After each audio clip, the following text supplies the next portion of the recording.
Okay, now we'll talk about the different types of startups. Why I mention this? Because people sometimes, especially when you're young and if you're beginning your journey, it's kind of like, I want to do a startup. Great.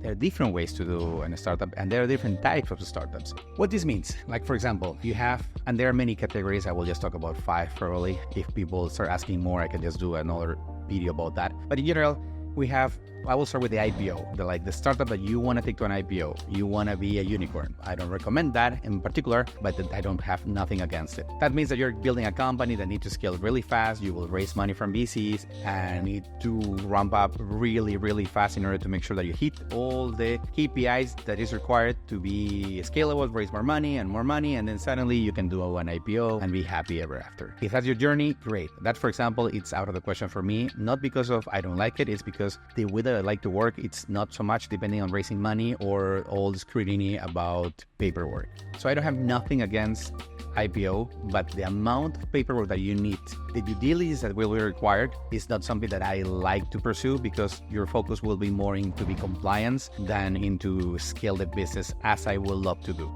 So I prefer bootstrap because I like to scale companies, either raising a very few amount of money or raising the right amount of money for the right purposes, meaning to scale the business that is already growing. That's my perspective. Again, that's the journey for the IPO. Anybody is free to choose any of this type of companies or startups that I'm talking. In my case, I prefer bootstrap, but we will go on each one of them.